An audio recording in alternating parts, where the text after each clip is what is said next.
Praise the Lord. कौन कौन खुश है? आमीन। मैं भी खुश हूँ, मैं बहुत आनंदित हूँ और ख़ास मैं उन सबका स्वागत करना चाहता हूँ जो आज पहले दिन यहाँ पर आए हैं।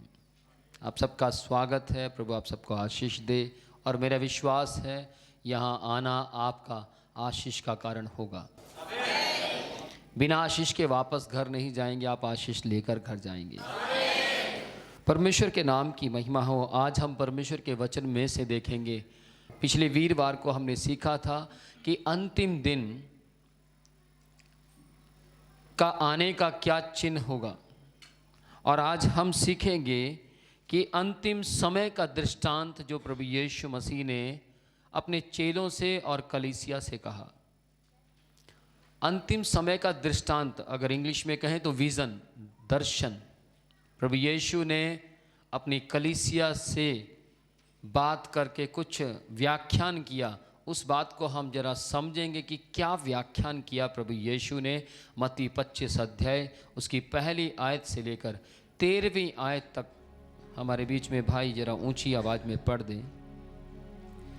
तब स्वर्ग का राज्य उन 10 कुंवारियों के समान होगा जो अपनी मशालें लेकर दूल्हे से भेंट करने को निकली जी। उनमें 5 मूर्ख और 5 समझदार थी। मूर्खों ने अपनी मशालें तो ली, परंतु अपने साथ तेल नहीं लिया। परंतु समझदारों ने अपनी मशालों के साथ अपनी कुप्पियों में तेल भी भर लिया। जब दूल्हे के आने में देर हुई तो वे सब उगने लगी और सो गई। आधी रात को धूम मची, देखो दूल्हा आ रहा है, उससे भेंट करने के लिए चलो। तब वह सब कुंवारियाँ उठकर अपनी मशालें ठीक करने लगी।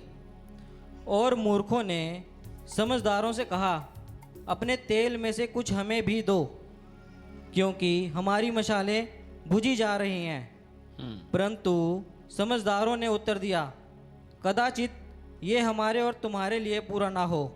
भला तो ये है कि तुम बेचने वालों के पास जाकर अपने लिए मोल ले लो।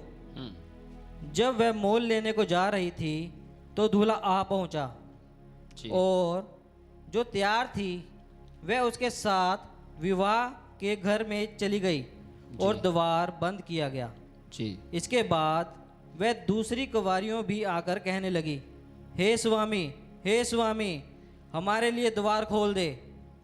उसने उत्तर दिया, मैं तुमसे सच सच कहता हूँ, मैं तुम्हें नहीं जानता। इसलिए जागते रहो, क्योंकि तुम ना उस दिन को जानते हो ना उस घड़ी को।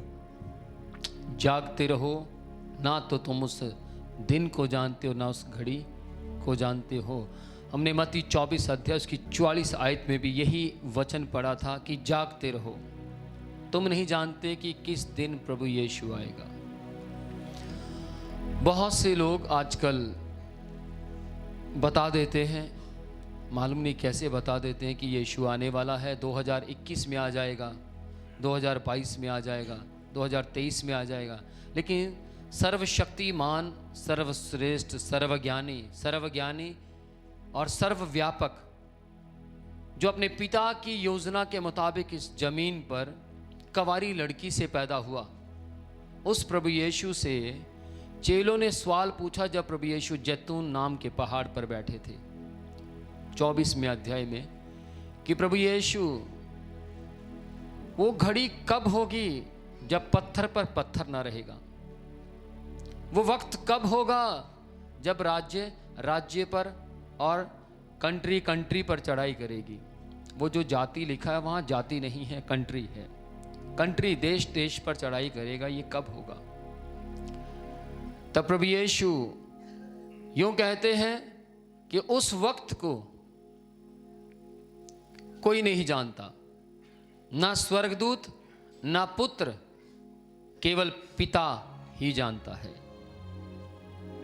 देखिए, 5-fold मिनिस्ट्री जिसके अंदर से निकलती थी, 5 प्रकार की सेवकाई जिसने धरती पर रहकर इस्तेमाल की, उनका नाम यीशु मसीह है। वो कह रहे हैं, मैं स्वयं आप नहीं जानता कि वो दिन कब आएगा। परंतु पिता जानता है, इसलिए जागते रहो। आमेन। यहां भी लिखा है जागते रहो।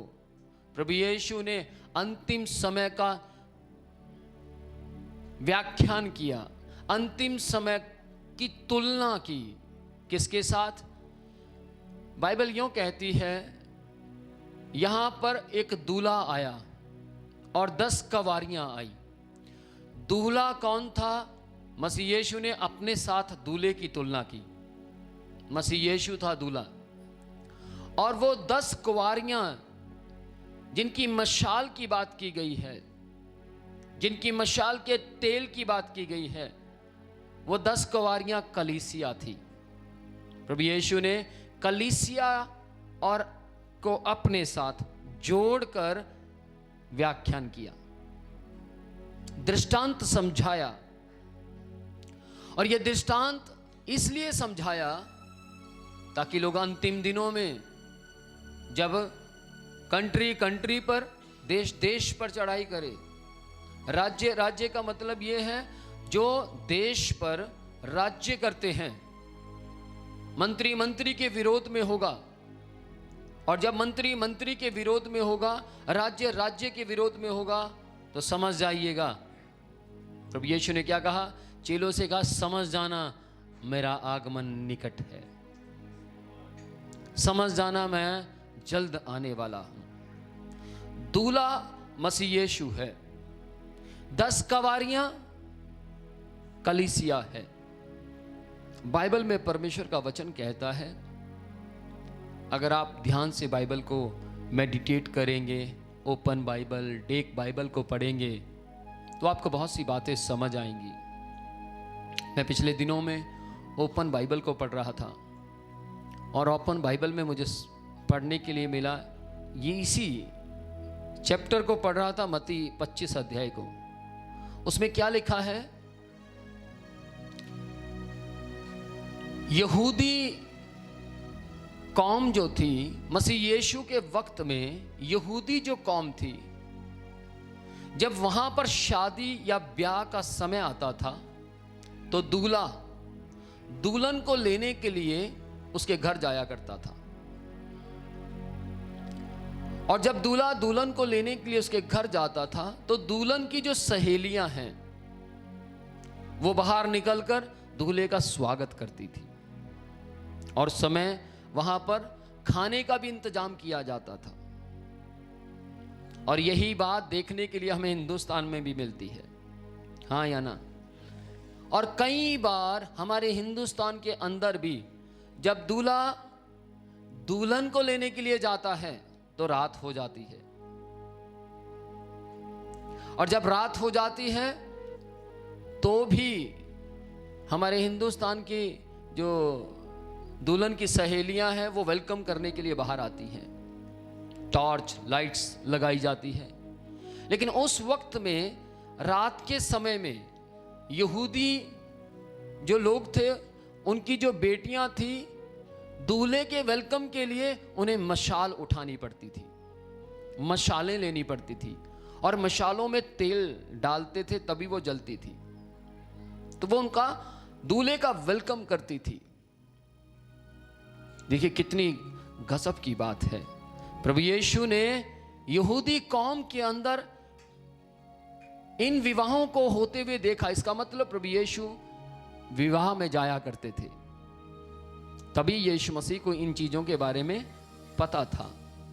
और प्रभु यीशु ने ब्याह में गए, और ब्याह में का जो हो रहा था, सारे प्रोग्राम को देखा, और उस सारे प्रोग्राम को बड़ी ही बेहतरीन तरीके से दूल्हे को अपने साथ और 10 कुंवारियों को कलीसिया के साथ जोड़ दिया। महान है वो परमेश्वर,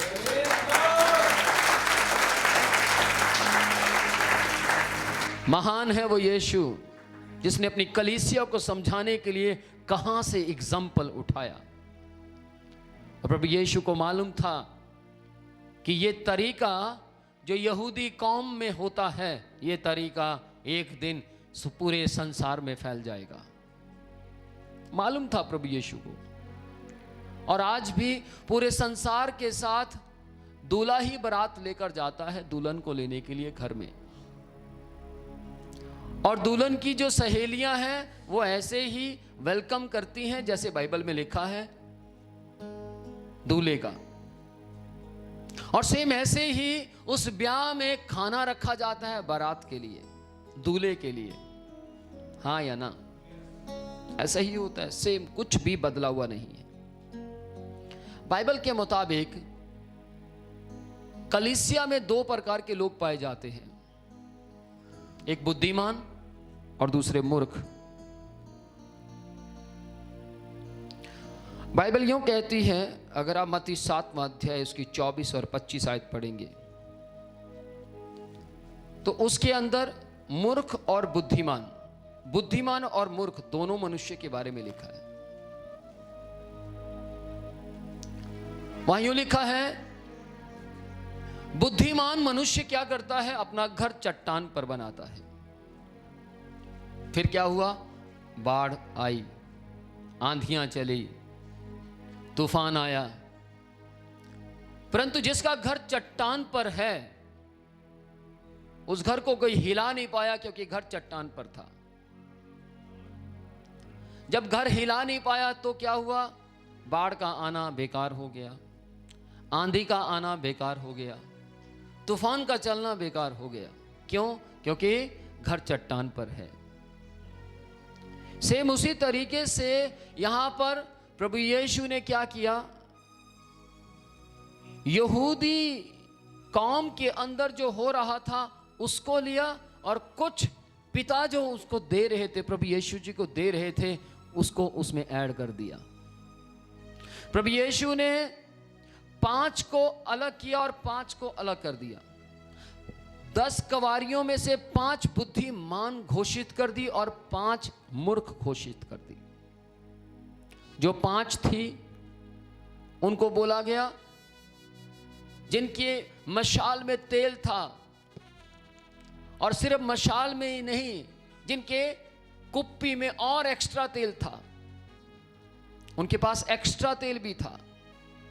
लेकिन जो 5 कुंवारियां थी, अनमैरिड लड़कियां थी, जो 5, उनके पास मशाल में तो तेल था पर एक्स्ट्रा कुप्पी में तेल नहीं था। अब क्या होता है? वो 5 दूल्हे के इंतजार में बैठी हैं, दूल्हा आने वाला है, पर 5 बुद्धिमान हैं, और जो 5 बुद्धिमान हैं वो बेसब्री से बैठी हैं, बेफिक्र होकर बैठी हैं। क्यों? क्योंकि उनके पास सिर्फ मशाल में ही तेल नहीं बल्कि एक्स्ट्रा कुप्पी में भी तेल है। बेफिक्र होकर बैठी है, उन्हें किसी भी बात की परवाह नहीं है। मालूम क्यों? क्योंकि वो पूरी तैयारी में बैठी है। उन्हें दुख नहीं है, वहां किसी भी प्रकार की विपत्ति हो जाए, किसी भी प्रकार की समस्या हो जाए, चाहे वहां तेल खत्म हो जाए, चाहे दुकानें रात में बंद हो जाएं, चाहे कोई उन्हें तेल दे या ना दे, लेकिन 5 बुद्धिमान कंवारी लड़कियों के पास तेल भरपूर मात्रा में था। उनका तेल खत्म हो जाए यह सवाल ही नहीं उठता था, क्योंकि वो एक्स्ट्रा लेकर बैठी थी। लेकिन 5 के अंदर हल्का डर था, 5 के अंदर हल्की कंफ्यूजन थी, 5 घबराई हुई थी, 5 के दिमाग में था कि अगर हमारा तेल खत्म हो गया तो क्या करेंगे? रात का वक्त है, अगर हमारा तेल खत्म हो गया तो क्या होगा? क्या दूल्हा हमें देख पाएगा या नहीं? क्योंकि जिसकी मिसाल जल रही होगी, 5 मूर्ख कुंवारियों को अच्छी तरह पता था कि जिसकी मिसाल जल रही होगी दूल्हा उसी को अच्छी तरह देख पाएगा। बाइबल यूं कहती है, निकोदेमुस प्रभु यीशु के पास आए और प्रभु यीशु से सवाल करने लगे, कुछ बातचीत करने लगे। कि स्वर्ग का राज्य कैसा है, स्वर्ग के विषय में बातचीत करने लगे। तब प्रभु यीशु ने कहा, जब तक मनुष्य नए सिरे से ना जन्मे तब तक स्वर्ग के राज्य में प्रवेश नहीं कर सकता।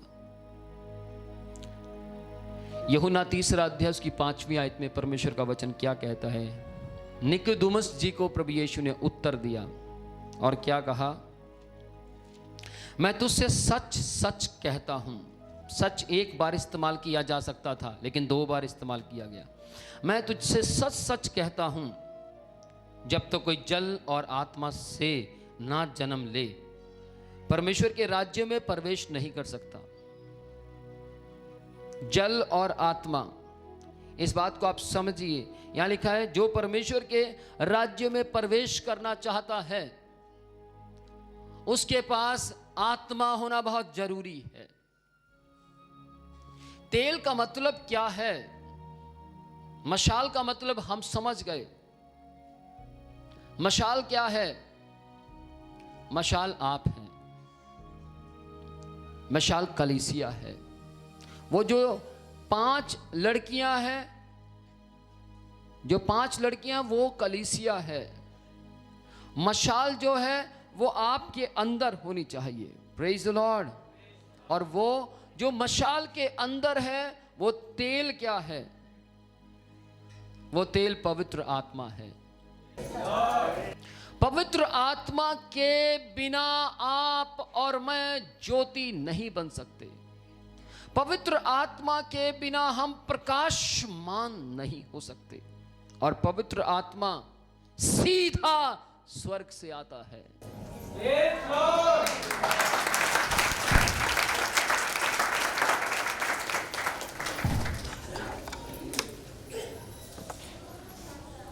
पवित्र आत्मा सीधा स्वर्ग से आता है। अनुग्रह और उद्धार सीधा स्वर्ग से आता है। लेकिन यहां पर क्या हुआ? यहां पर 5 की मशाल पूरी लबालब भरी हुई थी। 5 के पास एक्स्ट्रा तेल था, बहुत मात्रा में तेल था, लेकिन 5 डरी और सहमी हुई, घबराई हुई।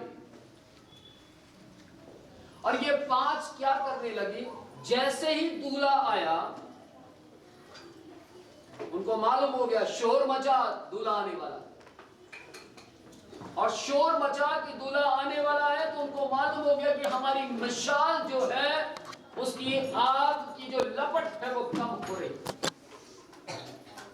उसकी रोशनी कम हो रही है।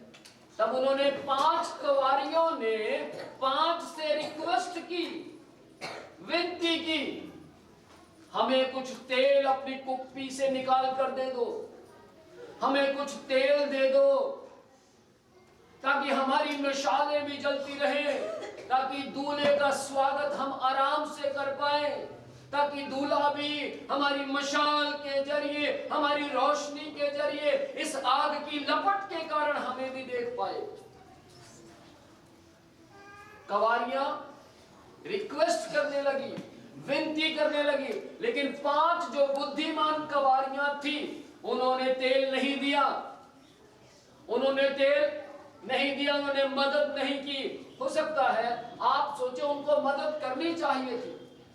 हो सकता है आप सोचे नहीं नहीं ये गलत बात है, उन 5 कुंवारियों को 5 की मदद करनी चाहिए थी, क्योंकि बाइबल कहती है भलाई करो, बाइबल कहती है दूसरे की मदद करो। लेकिन ध्यान से सुनिएगा, बाइबल यूं भी कहती है अंतिम दिनों में जो कर रहा होगा वो करता रहे।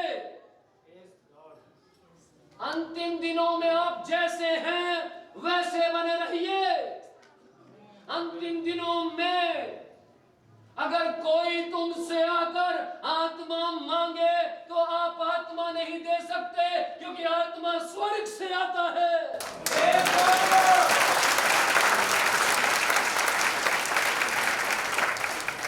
आप आपस में कपड़े बांट सकते हैं, आप आपस में आटा बांट सकते हैं, आप आपस में पैसे बांट सकते हैं, आप आपस में एक दूसरे बांट सकते हैं, लेकिन आप आपस में आत्मा की भरपूरी नहीं बांट सकते।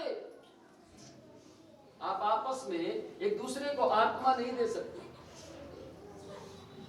पवित्र शास्त्र परमेश्वर का वचन क्या कहता है? वहां जो 5 कुंवारियां तेल मांग रही थी, संसार में यहूदी कौम में बहुत बार तेल कम होता था और 5 कुंवारियां या कोई भी कुंवारी होती थी वो दे दिया करती थी। लेकिन यहाँ पर प्रभु यीशु हमें सिखाने के लिए क्या कह रहे हैं? वो 5 कुंवारी जो बुद्धिमान थी, उन्होंने मूर्ख को जवाब दे दिया।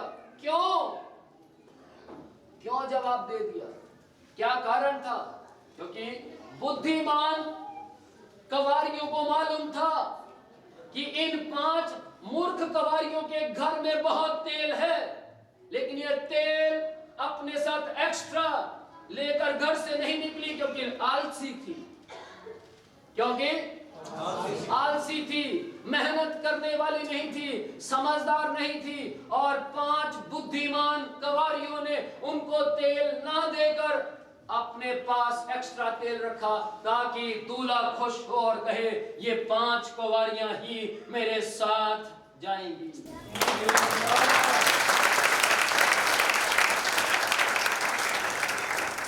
Praise the Lord। बाइबल परमेश्वर का वचन अगर हम मत्ती 13 अध्याय उसकी 40 और 42 आयत, 40 से लेकर 42 आयत तक मैं फिर से एक बात बोलना चाहता हूं। हमने जो पढ़ा है वो मैथ्यू चैप्टर 25 वर्स 1 to 13 तक, और अभी जो हम पढ़ेंगे वो है मैथ्यू चैप्टर 13 वर्स 42 तक। जैसे जंगली दाने बटोरे जाते हैं, हाँ जी, और जलाए जाते हैं, वैसे ही जगत का अंत में होगा। जैसे जंगली दाने बटोरे जाते हैं और जलाए जाते हैं, वैसे ही इस संसार का जिसमें आप श्वास ले रहे हैं, इस संसार का जिसमें आप आधार कार्ड बना रहे हैं, इस संसार में जिसमें आप वोटर आईडी कार्ड बना रहे हैं, इस संसार में जहां आप अपने परिवार के साथ बच्चे पैदा कर जी रहे हैं, ये सारा संसार नाश होने पर है। बाइबल कहती है, आगे बढ़िए। मनुष्य का पुत्र अपने स्वर्गदूतों को भेजेगा, हाँ जी, और वह उसके राज्य में से सब ठोकर के कारणों और कुकर्मों करने वालों को इकट्ठा करेंगे जी, और उन्हें आग के कुंड में डालेंगे, जहां रोना और दांत पीसना होगा। उस समय धर्मी अपने पिता के राज्य में सूरज के समान चमकेंगे। जिसके कान है वह सुने। जिसके कान है वह सुन ले। अंतिम दिनों में दाने इकट्ठे किए जाएंगे, जैसे दाने इकट्ठे होते हैं और उनको जला दिया जाता है, वैसे ही जगत का अंत होगा।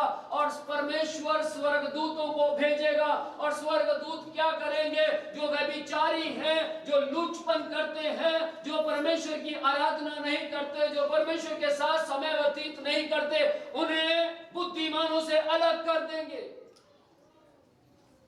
मूर्ख को बुद्धिमान से अलग किया जाएगा।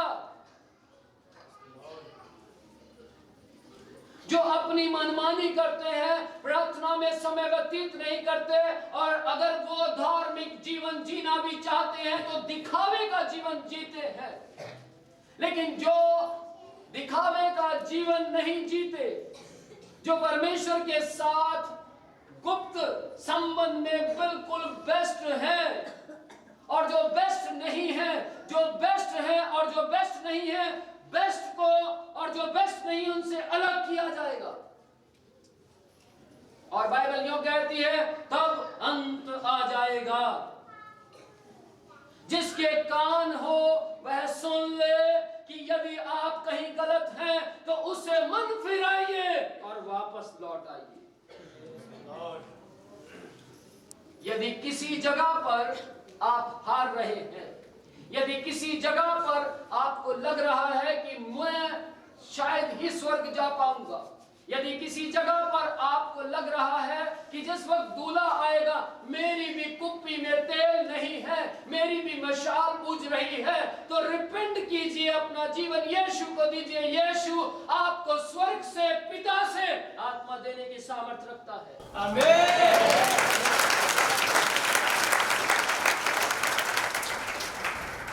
आत्मा आप उधारा नहीं ले सकते। आत्मा आप रिक्वेस्ट कर कर किसी आदमी से नहीं ले सकते, किसी प्रचारक से नहीं ले सकते। आत्मा कोई प्रचारक नहीं देता, आत्मा स्वर्ग देता है, आत्मा परमेश्वर देता है। मनगढ़ंत कहानियां बनाकर आप कुछ भी बयान कर सकते हैं, लेकिन आत्मा की अगुवाई में चलकर आप सिर्फ बाइबल को बयान कर पाएंगे।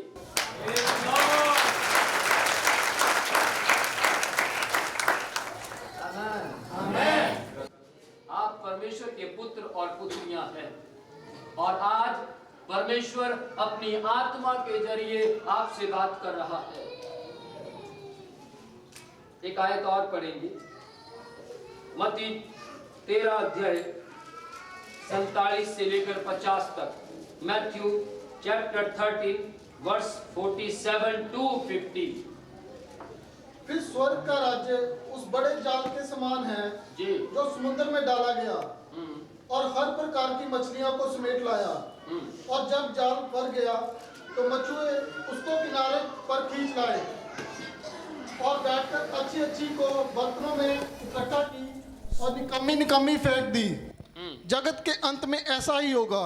स्वर्गदूत आकर दुष्टों को धर्मियों से अलग करेंगे और उन्हें आग के कुंड में डालेंगे, जहां रोना और दांत पीसना होगा। जी सुनिएगा, एक और उदाहरण प्रभु यीशु ने दिया। क्या? एक मछुआरे ने बहुत बड़ा जाल लाकर समंदर में डाल दिया और उस जाल के अंदर बहुत सारी मछलियां आ गई। याद रखिएगा, जाल छोटा नहीं बड़ा था, बहुत सी मछलियां आ गई। और मछलियों में से क्या किया गया? छटाई की गई। जो अच्छी अच्छी मछलियां थी उनको बर्तन में डाल दिया गया, और जो निकम्मी थी उनको फेंक दिया गया, डस्टबिन में फेंक दिया गया। बाइबल परमेश्वर का वचन क्या कहता है? अंतिम दिनों में ऐसा ही होगा। स्वर्गदूत छोड़ दिए जाएंगे, और स्वर्गदूत क्या करेंगे? जो लोग अपनी मनमानी में जीवन व्यतीत करते हैं, जो अपने तरीके से चलते हैं, जो झूठे मसीह कहलाते हैं, प्रभु यीशु झूठे मसीहों को सच्चे मसीहों से स्वर्गदूतों के जरिए अलग करेंगे। इधर हो जाओ।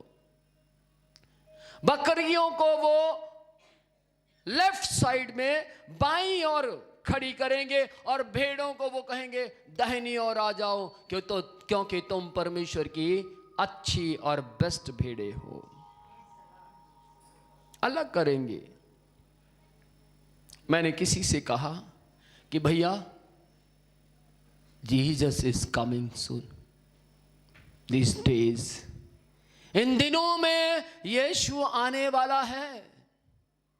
कब आएगा मैं भी नहीं जानता। हो सकता है मेरे प्रचार करते करते आ जाए, हो सकता है प्रचार खत्म करने के बाद आ जाए, हो सकता है मैं गाड़ी में जा रहा हूं और गाड़ी में ही गायब हो जाऊं, हो सकता है आज रात आ जाए, हो सकता है हमारा आज यहां मिलना अंतिम मिलना हो। क्या आप तैयार हैं?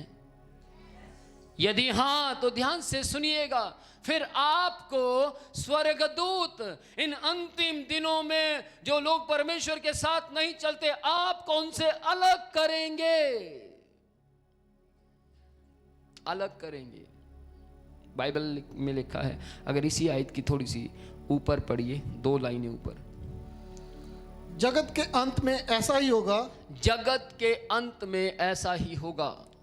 स्वर्गदूत आकर दुष्टों को धर्मियों से अलग करेंगे। स्वर्गदूत आकर दुष्टों को धर्मियों से अलग करेंगे। मैं फिर से कहना चाहता हूं, दुष्ट लोगों को धर्मियों से अलग करेंगे। कौन है दुष्ट? कौन है दुष्ट? गलातियों 5वां अध्याय उसकी 18 आयत 19, 20, 21 आयत तक दुष्ट लोगों के काम लिखे हैं। और अगर आप और गहराई में जाना चाहते हैं तो 2 तिमुथियुस 3 अध्याय उसकी पहली आयत से लेकर आप पढ़ना शुरू कीजिएगा। दुष्टता के बारे में लिखा है। और जिन लोगों में वो सब काम होंगे, स्वर्गदूत उन्हें उनसे जिनके अंदर गलातियों 5वां अध्याय 22 आयत के काम होंगे अलग कर देंगे। उसमें शरीर के काम लिखे हैं। 2 तिमुथियुस 3 अध्याय की पहली आयत से शुरू करेंगे, जब पढ़ना शुरू करेंगे तो उसमें शरीर के काम लिखे हैं, मनुष्य के काम लिखे हैं। और गलातियों 5वां अध्याय की 18 आयत से जब 19-20 तक पहुंचेंगे, 21 तक पहुंचेंगे तो आदमी मनुष्य के काम लिखे हैं। लेकिन जैसे आप गलातियों 5वां अध्याय की 22 आयत पढ़ेंगे तो उसमें 9 फल लिखे हैं। और जिनमें प्रेम, धीरज, भलाई, कृपा, ये 9 फल पाए जाएंगे। स्वर्गदूत उन मनुष्यों को, उन 5 कुंवारियों को 5 मूर्ख कुंवारियों से अलग कर देंगे। धर्मी अलग खड़ा होगा, धर्मी अलग राइट साइड में खड़ा होगा और अधर्मी को लेफ्ट साइड में खड़ा किया जाएगा। सर, बहुतेरे लोग आते हैं, चंगाई पाते हैं और वापस चले जाते हैं, प्रभु में बने नहीं रहते, क्या होगा? चिंता ना कीजिए। सर, बहुत से लोग आते हैं, विश्वास करते हैं, हम बहुतों को लेकर आए हैं विश्वास करने के लिए, लेकिन वो कहते हैं बस हमें सुख चाहिए और दे दीजिए, हम जा रहे हैं।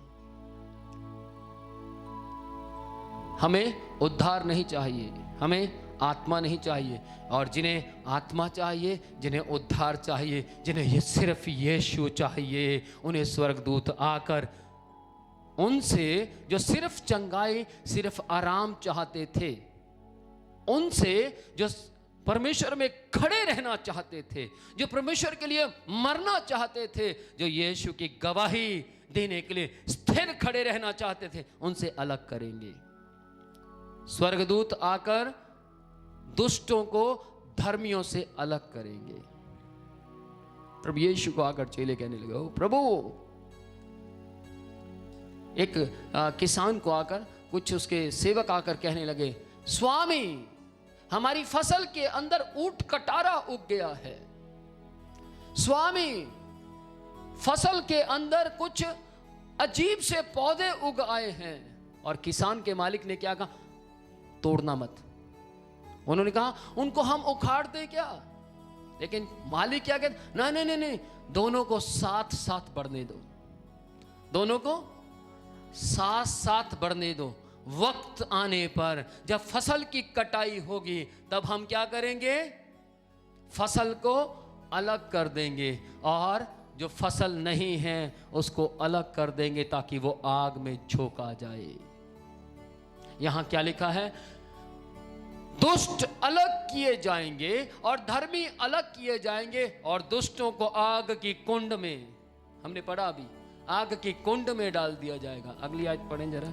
और उन्हें आग के कुंड में डालेंगे। उन्हें आग के कुंड में डालेंगे। कौन डालेंगे? यीशु मसीह नहीं, स्वर्गदूतों की ड्यूटी होगी उस समय। प्रभु यीशु तो सिर्फ ऐलान करेंगे, इस दुष्ट व्यक्ति को मेरे सामने से ले जाओ, क्योंकि ये सारी उम्र अपनी मनमानी करता रहा। उस वक्त में बहुत से लोग कहेंगे, प्रभु यीशु, मैंने आपके नाम से दुष्ट आत्माओं को निकाला है।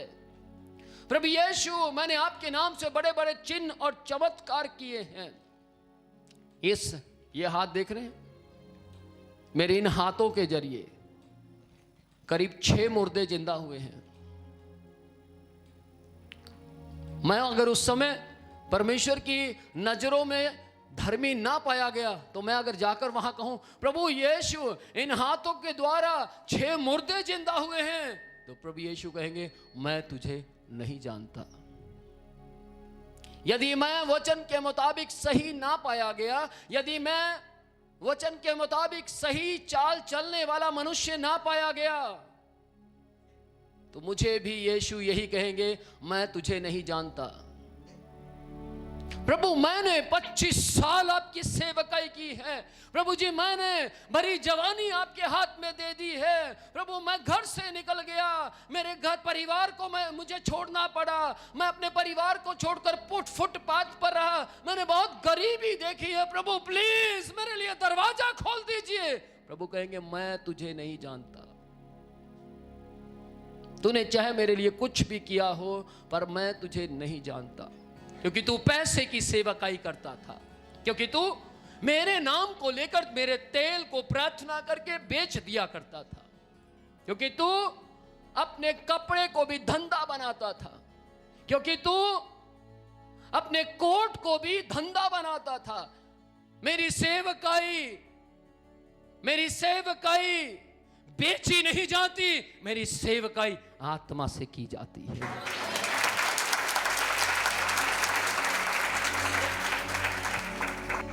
तूने 25,000 के लिए अनुग्रह को बेच दिया, तूने 5,000 के लिए अपना ईमान बेच दिया, तूने चंद रुपए के लिए जो नाश हो जाएगा उसके लिए मुझे छोड़ दिया।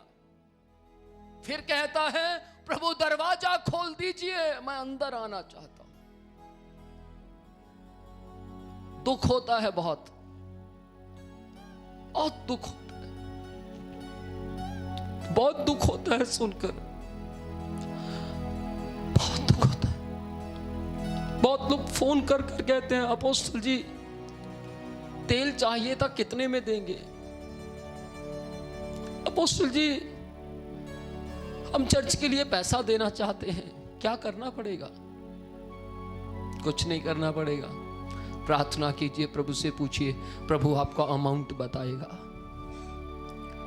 जब आप कहते हैं परमेश्वर हमसे बात करते, तो परमेश्वर गूंगा नहीं है, वो बात करता है। अपोस्टल जी हमें आपका रुमाल चाहिए, उसकी कीमत कितनी है? दुख होता है, बहुत दुख होता है सुनकर, मेरा जी रो पड़ता है। मैंने पूछा आपने ये सवाल क्यों पूछा मुझसे? अपोस्टल जी बहुत अपोस्टल्स हैं जो बेचते हैं, बहुत लोग हैं जो तेल बेचते हैं, उनको गाइड किया जाता है, उन्हें कहा जाता है अंतिम दिन है, अपने घर बेच दो, अपना घर बेच दो, अपनी प्रॉपर्टी बेच दो, अपनी किडनी बेच दो। माय गॉड, पिछले दिनों में मुझे एक बात सुनने के लिए मिली, किसी सेवक ने किसी विश्वासी से कहा कि किडनी बेच दो अपनी, और किडनी बेचकर मेरे भवन में दे दो, मेरी कलीसिया को दे दो, ताकि चर्च बनाया जाए। लानत ऐसी सेवक, क्या कर रहे हैं आप? बहुत दुख होता है, मैं बहुत रोता हूं। मैं पिछले दिनों में बहुत रोता रहा परमेश्वर ने, प्रभु कि मैंने परमेश्वर से बोला, सच बता रहा हूं, मैंने परमेश्वर से बोला प्रभु बस आगे सेवा नहीं करना चाहता, मुझे उठा लीजिए। मुझे जितने लोगों को बचाना था बहुत है, कहीं मैं भी बहक ना जाऊं, कहीं मैं भी गिर ना जाऊं, प्लीज मुझे उठा। तब प्रभु यीशु ने मुझसे कहा, मेरे पुत्र यदि तू भी चला गया तो सही सेवकाई कौन करेगा?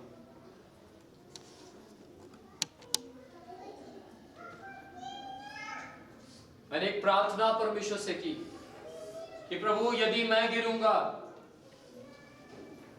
तो मुझे उसी दिन मार देना, क्योंकि आपको तो पता है मैं गिरने वाला हूं, आपको सारी बात का पता है, आप तो सब जानते हैं। यदि आपको मालूम हो जाए कि मैं गिरने पर हूं तो प्लीज उस 1 मिनट पहले मुझे मार देना, ताकि मेरा आत्मा नाश ना हो, तेरे करीब आ जाए।